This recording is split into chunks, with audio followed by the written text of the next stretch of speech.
Autistic Daggie has an awesome page, and she left me some Q&A questions, and I've been meaning to answer these questions for a while, and I am finally going to answer them. Okay, so the first question is, how old were your daughters when they were diagnosed with autism? And Maggie was 3 years and 4 months when she was diagnosed, so about 40 months old, and Tessie was the non-official diagnosis that was done during a study. She was 18 months old, and then the official medical diagnosis that counted for like getting into therapy was at 20 months old, and then she started therapy at 21 months old. Next question is, did you and Paul know or had you heard about autism before the girls were diagnosed? So I had heard about autism, and honestly, I think that for me it was like one of the scariest things in all the like parenting books, magazines that I had heard of. Whenever you hear about it in the news, they would make it sound so incredibly scary, and that is probably one of the reasons that I have this channel, because my reality really isn't that scary.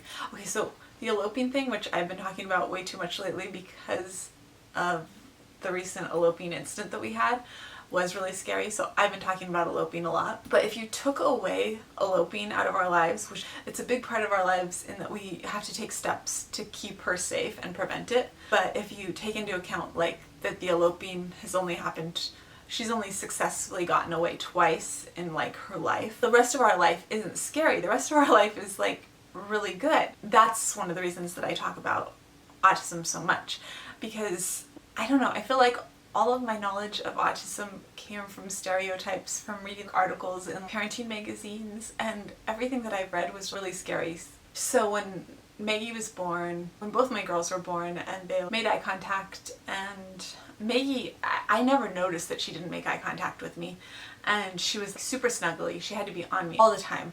One of her things was she was always stimming like with my hand. She always had to be playing with my fingers like constantly. The way autism is, Maggie's autism, Tessie's autism, wasn't anything like the picture of autism that I had in my head. It was cuddly and affectionate and really, really in my face all the time, and lots of kisses and cuddles, and like her face up against my face, and like tons of smiling pictures, and it just wasn't at all what I pictured as like autism based on the articles. To answer your question in a very roundabout long way, what's the attention like between Maggie, Tessie, and your other children? When Maggie's here, she takes a lot of attention. One of the ways I guess we find balance is in the fact that Maggie does have a lot of therapies, and she is at therapy a lot of the time. So for a long time, all of Maggie's therapies were in home, and that was really, really hard. And one of the ways it was really hard was that I had to keep the other kids like away. I liked that her therapy was at home. I liked that I could be there and that I could see everything that was going on and that I could be part of it. I loved that. But I couldn't be there for my other kids then, and I was kind of like constantly like having to keep them away and pull the little kids away and keep the toddlers away, and they just didn't understand that. And so that was ultimately, after 2 years, we moved Maggie to going out of the home for the center, and then ultimately going to school. And so now Maggie goes to school, and then she goes to therapy, and she has like a ton of therapies that she does go to, and so that gives me a lot of time to like split my time kind of between the other kids.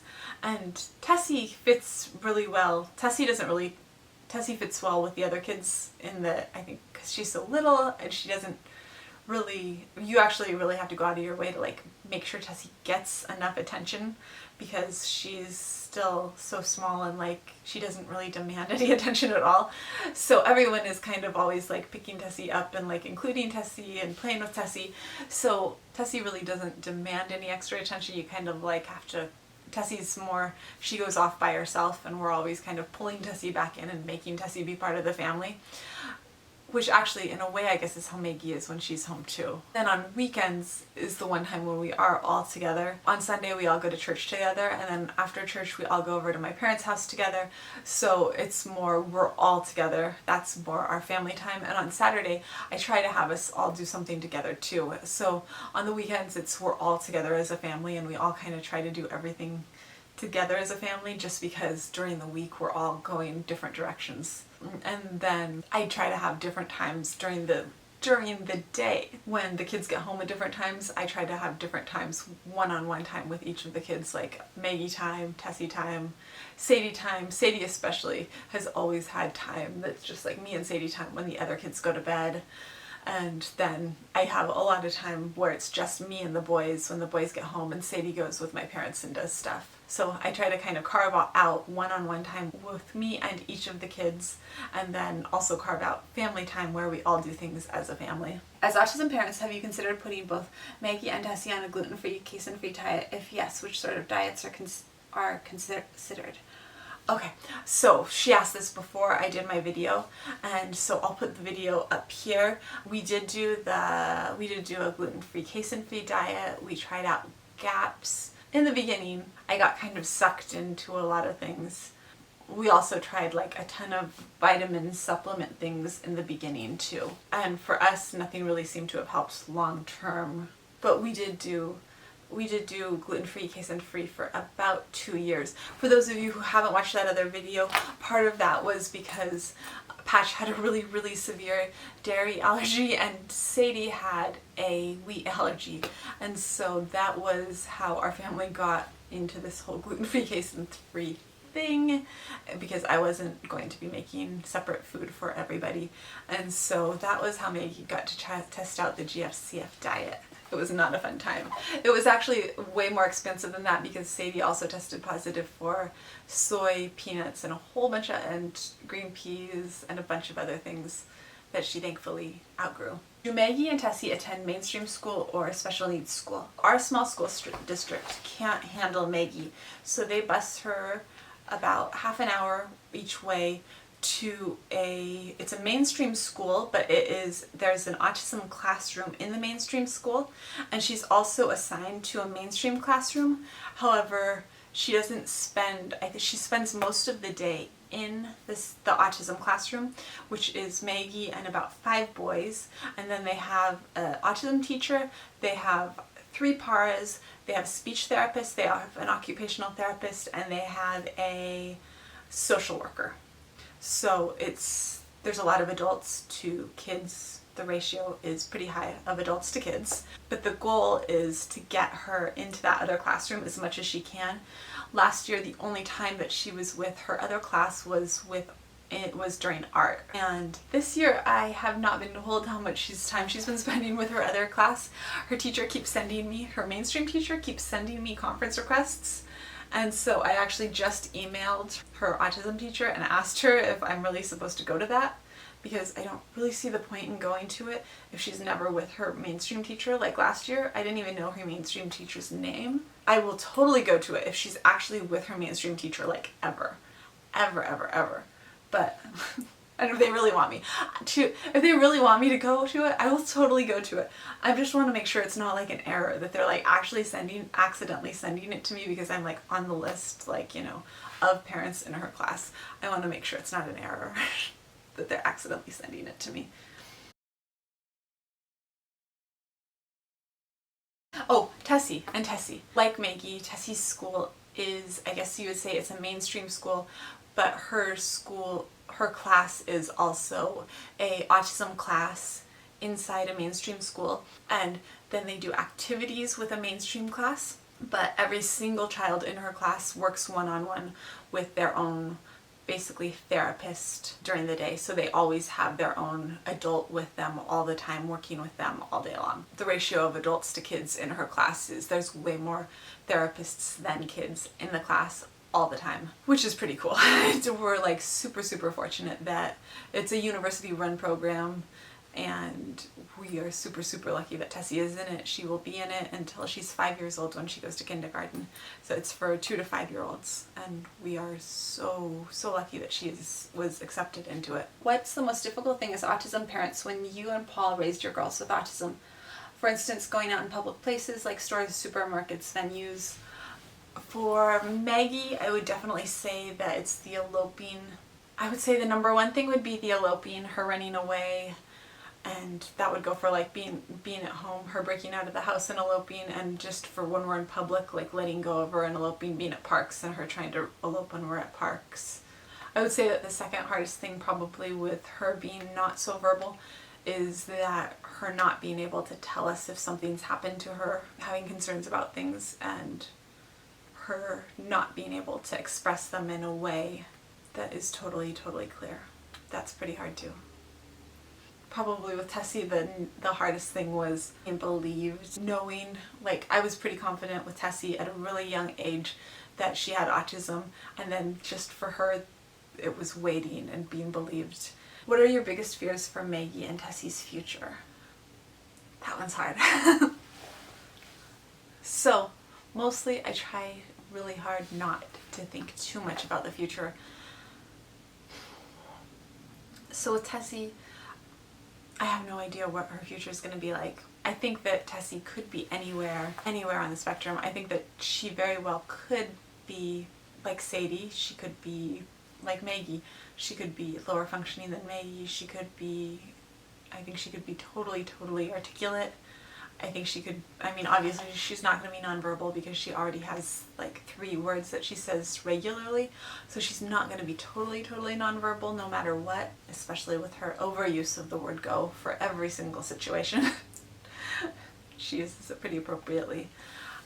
So she's not nonverbal. We know that. It's so hard to say so early that I don't really have fears for Tessie yet. I work really hard to not look too far into the future. Maggie, as Maggie gets older and older, it's probably harder and harder not to start to worry about her future. When she was littler like Tessie, it was, things change so much from year to year, and they still do. She has made so much progress from year to year that I don't know where she's gonna end up. She still could make huge strides with her language, and maybe she will be totally verbal someday. I mean, I'm not leaving out that possibility, but as she gets older and older, I guess it becomes less likely that it's going to happen. I guess with that, it becomes more likely that she probably will be with us for the rest of her life, and with that comes fears of what will happen someday when we're gone would probably be the biggest fear. But I really spend a lot of time trying to just take it day by day, week by week, month by month, year by year, and not focusing too hard on the future, just because as I said, it changes so much from year to year, from month to month, that I never really know what it's going to be like next year. So since I don't know what it's going to be like yet next year, I have no idea what she's going to be like in 20 years. And who knows, maybe she's going to be like a professor who specializes in security systems. Put that talent to some use, girl. I can dream, right? Let's see.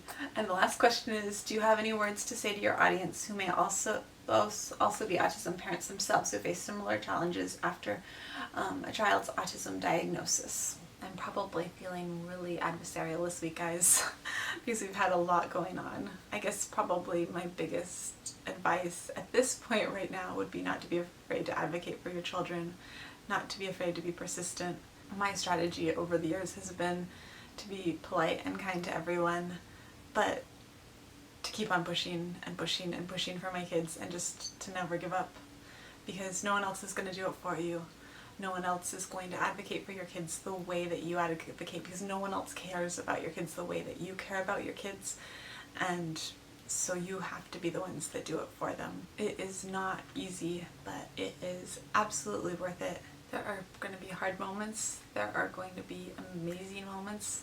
Because you have those hard moments, they've made the triumphs and okay, I'm not talking necessarily about like huge triumphs or like, you know, maybe things that other people will necessarily understand as triumphs, but there will be moments when your kids do something and they're going to be that's going to be something that's huge for you, and it's going to feel like a triumph even if it just seems like it's not that big to everybody else. And it makes those moments so much sweeter, and other people might not get it, but other special needs parents will get it, and it helps to have a community who gets it, who gets like the little moments that with a typical kid they aren't so hard won. But when you have a kid with special needs, like your kid finally does something that would be so easy for a kid without special needs, but your kid finally gets something or does something after working for so long with a therapist, and it finally clicks and they do it, and it's just amazing, and it's the best feeling ever, and it's worthy of celebration. And there are going to be moments like that, and they are going to be the best thing ever. I know that this probably isn't what you expected, and that it can be really hard sometimes, but it can be really awesome too. Like this morning, okay, Maggie tricked me, and this wouldn't maybe fall under the category of a triumph, but she was scripting with me, which is where she like says things and she wants me to say something back to her, or in this case she wants me to repeat what she was saying. And so she would say like, she wanted me to say like a bubble guppy name and then bathing suit on, so like Nani bathing suit on, Molly bathing suit on, Una bathing suit on, and she just got me repeating everything she was saying because that's what she wanted, and she had me repeat like 20 phrases after her because that was obviously what she wanted.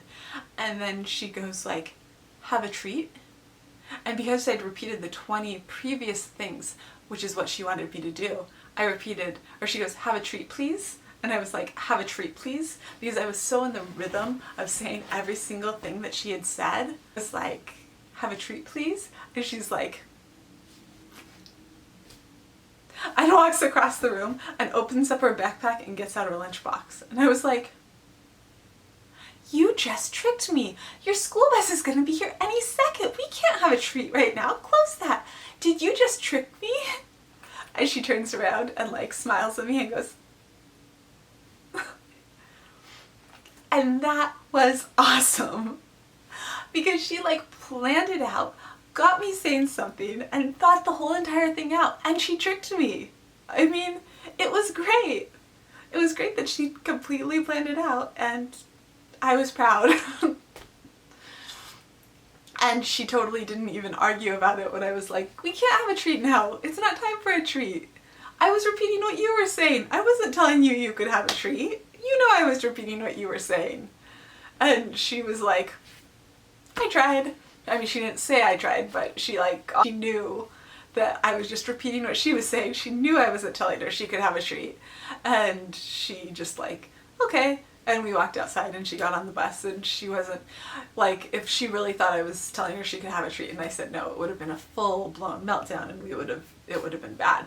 But yeah, she just like giggled and turned around and put it back in her bag and like skipped outside.